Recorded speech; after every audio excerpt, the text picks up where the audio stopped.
the most awaited Champions League round of 16 match between Paris Saint-Germain and Real Madrid finally took place, in which Real Madrid lost the battle to PSG on a scoreline of 1-0. But how did Maurizio Pochettino manage to stun Ancelotti and the entire world? Let's have a look.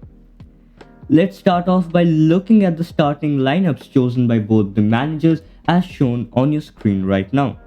Now let's look at what PSG wanted to do when in possession. PSG were set up in a 4-3-3 attacking shape and came up against Real Madrid in a 4-5-1 block. Wide forwards Kylian Mbappe and Angel Di Maria moved inside, allowing both fullbacks to overlap. Danilo Pereira dropped in to form double pivot with Leandro Paredes, while Marco Verratti moved into a more advanced position in the left side channel. Lionel Messi dropped into midfield to receive, helping to overload the visitors' central midfield three. He and Verratti proved the key links to the front line. The home side spent considerable periods trying to find a way through Real's compact low block. Real Madrid wingers dropped very deep to track PSG's high fullbacks, Achraf Hakimi and Nuno Mendes, which allowed the visitors to keep their back four intact.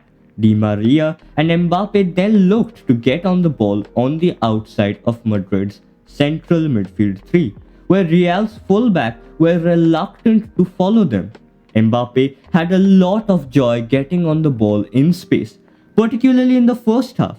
Messi stayed higher when Mbappe got on the ball, then the two looked to combine to break Real Madrid down. Mbappe took up a wider position in the second half. Although this limited the space for Mendes to overlap into, it did help PSG's biggest threat to isolate Daniel Carvajal. His pace and dribbling was too much for the Real Madrid right back, who committed a foul to concede the penalty that Messi then missed. Verratti supported through the inside channel and provided the link between the defense and Mbappe out wide.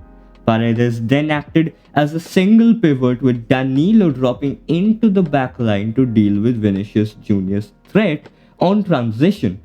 On the right, meanwhile, Hakimi was afforded space by Di Maria moving into narrow positions.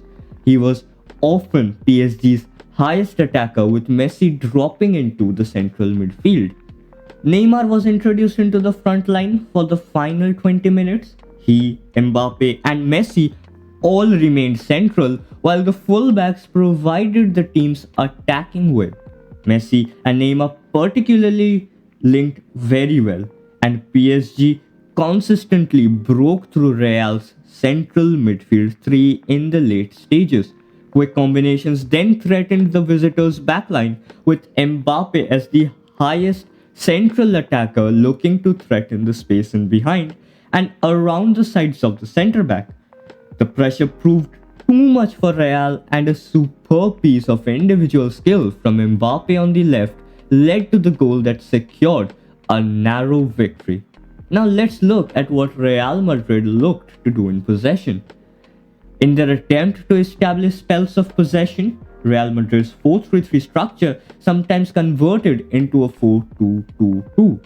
Up against PSG's 4-3-3 defensive block, this was an attempt to overload the central areas with a box midfield. Toni Kroos dropped alongside Casemiro, and Luka Modric moved forward to join the withdrawn Karim Benzema. The fullbacks provided the team's width, with Marco Asensio and Vinicius Jr. also held high and wide positions. Their height was designed to allow their fullback partners to drive out or overlap whenever they could. But Real struggled to beat PSG's press, and the fullbacks could not get out. With the visitors defending in a low block for long periods, they were very reliant on counter-attacks, as they have been throughout the season.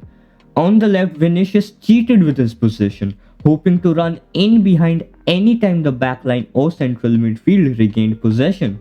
However, this position provided more room for Hakimi to attack into, and he rarely received the ball on transition. On the right, Asensio dropped back to help Carvajal against Mbappe. So he provided little counter-attacking threat.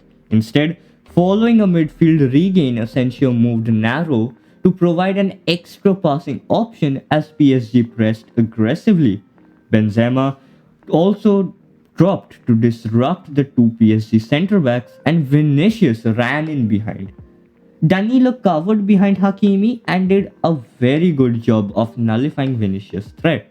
PSG's high press proved very effective throughout the game. PSG are not a team known for their high pressing, but on the night, PSG were outstanding with their adaptable high press. Their wide forwards pushed in field to press the Real Madrid centre backs, and then the goalkeeper, who is not so good on the ball, was forced to take the long route as Real Madrid attempted to overload hosts midfield with a 4-man box. Messi dropped back to maintain numerical parity.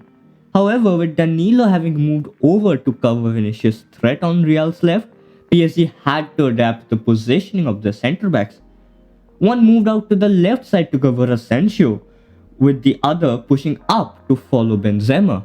The fullbacks then occupied Real fullbacks. Real struggled badly all night to play through, around or over PSG's well-organized and adaptable press.